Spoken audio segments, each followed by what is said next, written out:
NCERT class 10th के महत्वपूर्ण प्रमेय है जिसे हम पाइथागोरस प्रमेय के नाम से जानते हैं। इस प्रमेय का उपयोग कक्षा 6 से लेकर 8, 9, 10 यानी कि 12वीं क्लास तक भी या आगे कक्षाओं में भी प्रमेय का प्रयोग काफ़ी होता है। तो इसको हम पाइथागोरस प्रमेय कहते हैं। तो इसमें जो कक्षा 10 एनसीईआरटी मैथ के अध्याय 6 में ये प्रमेय 6.8 जिसमें दिया है एक समकोण त्रिभुज में कर्ण का वर्ग शेष भुजाओं के वर्गों के योग के बराबर होता है। ये हमें सिद्ध करना होता है इसमें। तो अक्सर ये एग्जाम में पूछी जाती है। इस वर्ष बोर्ड की परीक्षा में इसके बहुत चांस है कि ये पूछी जा सकती है। यदि बाई चांस ये प्रमेय नहीं आती तो इसके आधार पे कोई ना कोई प्रश्न अवश्य आएगा। तो इस प्रमेय को स्टूडेंट्स अवश्य हल करें।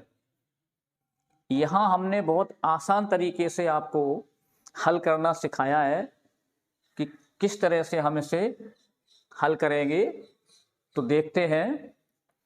तो एक समकोण त्रिभुज ये दिया है, हमें एक समकोण त्रिभुज बनाएंगे इस तरह से। तो ए बी लंब है, बी सी इसमें आधार है और ए सी कर्ण है।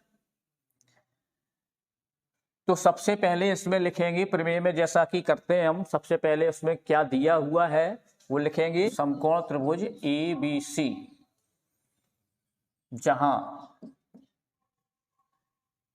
ये ए बी लंब है बी सी पर, लिख सकते हम ए बी लंब बी सी या कोण बी बराबर 90 अंश। और सिद्ध करना है।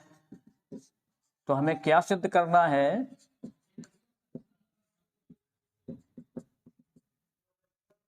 कि कर्ण का वर्ग, ये कर्ण का वर्ग AC, तो AC का वर्ग बराबर शेष दो भुजाएं। तो शेष दो भुजाएं यानी कि लंब और आधार। तो लंब का वर्ग AB का वर्ग और प्लस आधार यानी कि BC का वर्ग। ये हमें सिद्ध करना है इसमें। अब हमें सिद्ध करने के लिए इसमें रचना करनी पड़ेगी। रचना क्या है कि हम B को शीर्ष मान के AC को आधार मान के एक लंब डालेंगे। तो रचना में लिखेंगे कि AC लंब BD डाला, AC लंब BD डाला। तो ये AC पर BD लंब डाला जो AC को D बिंदु पर कट करता है। अब यहां देखेंगे हम कि एक ये मूल त्रिभुज है। जैसे ये मूल त्रिभुज हो गया, यहां आकार में थोड़ा छोटा बनाते हैं, उसके समरूप बनाते हैं। ABC ये मूल त्रिभुज है और इसमें दो त्रिभुज ये बने ABD और BCD। तो पहले हम एक ये त्रिभुज लेंगे, फिर हम इस त्रिभुज को लेंगे। तो इसमें ये त्रिभुज ये भी समकोण त्रिभुज है। तो इसमें कोण D समकोण है, तो कोण D समकोण को समकोण के अनुसार रखेंगे। कोण D यहां लिखेंगे। अब A और B शेष बचे हैं। तो AD देखो लंब है इसमें, या इसको आधार कहें तो इसको लंब कह देंगे। तो A और B यहां रखेंगे। अब यदि इसको हम उठा के इस तरह से रखेंगे तो ये हमें इस आकार में मिलेगा। तो ये भी 90 अंश का कोण है और ये भी 90 अंश का कोण है। अब इन दोनों त्रिभुजों को हमें समरूप बता के किस तरह से समरूप होंगे, और जब कोई भी त्रिभुज समरूप होता है तो उसकी संगत भुजाएं जो होती है वो समानुपाती होती है। उपपत्ति। तो उपपत्ति में लेंगे त्रिभुज ABC एवं त्रिभुज ए बी डी, डी में, यानी मूल त्रिभुज लिया और एक ये अंदर वाला त्रिभुज ये लिया। अब यहां ध्यान देना है, इसको समरूप बनाने के लिए देखेंगे कि इसमें क्या क्या समान है। समरूप तभी होगा जब उसकी दो भुजाएं समान हो, या दो कोण समान हो, एक भुजा समान हो, एक कोण भी साथ में समान हो। तो यहां देखो, तो ये कोण दिया हुआ है 90 अंश का, दोनों है समान है, रचना से हुआ, ये दिया था। तो कोण A B C, A B C ये बराबर होगा कोण ए डी बी के, ए डी बी लिखेंगे, यहां दिया है। अब देखेंगे और इसमें क्या समान है। अब यहां देखो कि ए बी सी पूरा त्रिभुज है और ए बी डी, तो कोण ए दोनों में देखो समान है, इसके साथ भी कोण है और इसके साथ भी कोण ए है, तो ये कोण दोनों समान होंगे। तो चूंकि कोण बी ए सी बराबर होगा कोण बी ए डी, तो ये कैसे कोण है, उभयनिष्ठ कोण कहेंगे इन्हें, उभयनिष्ठ कोण है, ये दोनों में मौजूद है इसलिए इनको उभयनिष्ठ कोण कहते हैं। अब देखेंगे और क्या समानता है इन दोनों में। तो ए बी सी यानी ये पूरा त्रिभुज और ए बी डी यानी ए बी डी, तो ए बी भुजा इसमें भी है और ए बी भुजा इसमें भी है, तो ए बी बराबर ए बी,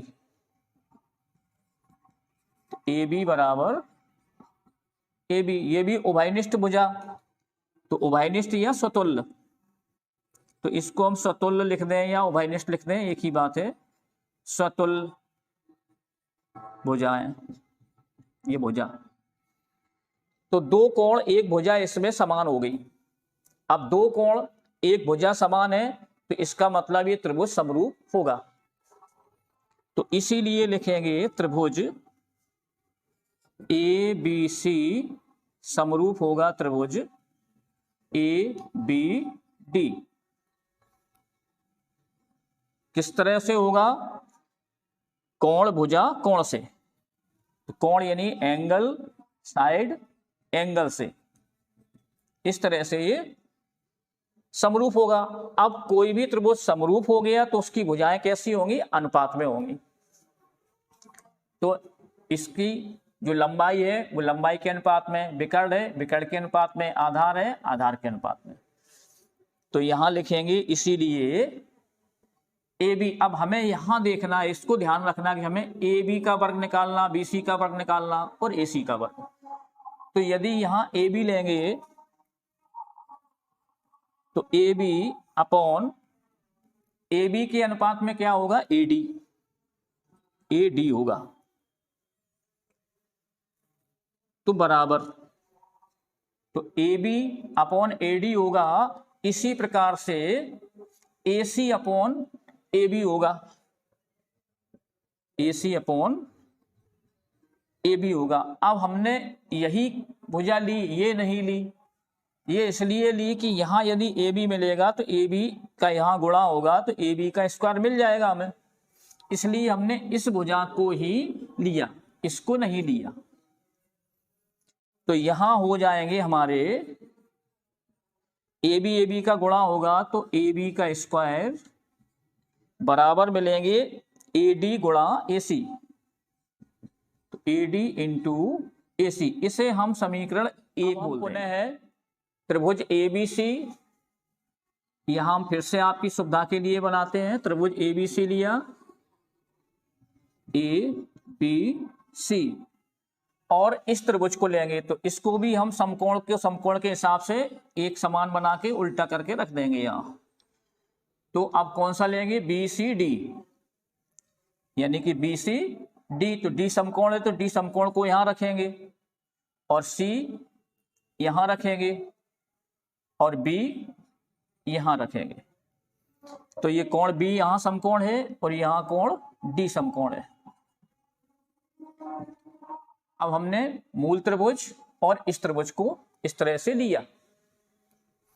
अब देखेंगे यहां पुनः लिखेंगे, पुनः त्रिभुज ए बी सी एवं त्रिभुज बी सी डी में, अब इनको भी हमें समरूप बनाना है।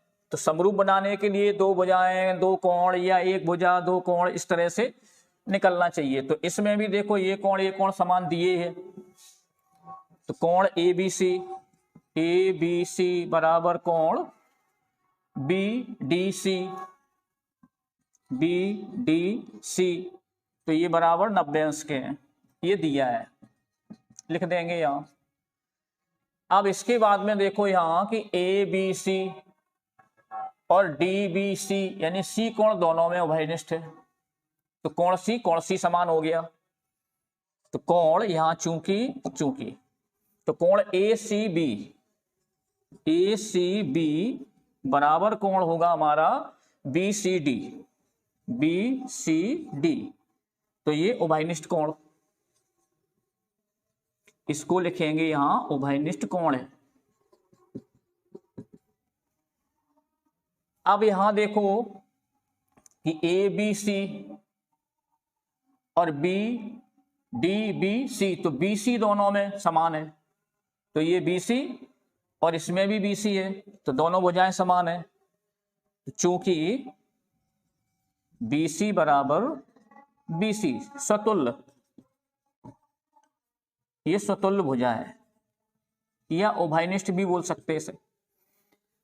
अब इसीलिए त्रिभुज ए बी सी समरूप हो जाएगा त्रिभुज बी सी डी के, इसमें भी एंगल साइड एंगल से, कोण भुजा कोण समरूपता से। तो अब ये समरूप हो गया, तो इसीलिए यहां होगा इनकी भुजाएं भी अनुपात में होंगी। तो ए बी हम ले चुके पहले, तो अब ए बी की हमें आवश्यकता नहीं है, क्योंकि ए बी हमें पहले ये मिल चुका है यहां। अब हमें बी सी चाहिए, तो यहां इस भुजा के समरूप देखेंगे तो बी सी के समरूप डी सी है, तो यहां लिखेंगे B C upon D C. तो बी सी के संगत भुजा डी सी है, तो बी सी अनुपात किसकी होगी डी सी के, या इसको सी डी लिख सकते हैं बराबर। अब यहां बी सी का स्क्वायर चाहिए, तो दूसरे त्रिभुज में बी सी कहां होना चाहिए नीचे, तो दूसरे त्रिभुज में बी सी क्या है, इसमें कर्ण है, तो ये कर्ण इसके अनुपात में होगा। तो इसका मतलब इसको लेना, तो ए सी अपॉन बी सी, इस तरह से लेंगे। अब इनमें ये तिरछा गुणा करेंगे, तो BC का BC में गुणा करेंगे, तो ये हो जाएगा BC स्क्वायर, और इनका गुणा होगा तो बराबर होंगे ये DC इंटू AC, ये समीकरण हो गया दूसरा। तो अब यहां देखिए समीकरण एक ये है और समीकरण दो ये है, तो समीकरण एक और दो, ये समीकरण दूसरा हुआ और ये समीकरण एक हुआ। तो ए बी वर्ग बी सी वर्ग दोनों के बीच में प्लस है, तो इसका मतलब ये है कि समीकरण एक और दो को हम जोड़ देंगे तो हमें ये मिलेगा। तो यहां लिखेंगे हम समीकरण एक व दो को जोड़ने पर, तो लेफ्ट में लेफ्ट जोड़ेंगे, राइट में राइट जोड़ेंगे, तो लेफ्ट साइड का लेफ्ट में, राइट साइड का राइट में। तो यहां देखो लेफ्ट में ए बी का वर्ग इसमें मिल रहा, इसमें बी सी का वर्ग, ए बी का वर्ग प्लस बी सी का वर्ग बराबर। अब राइट साइड जोड़ेंगे, तो ए डी इंटू ए सी और प्लस डी सी इंटू ए सी,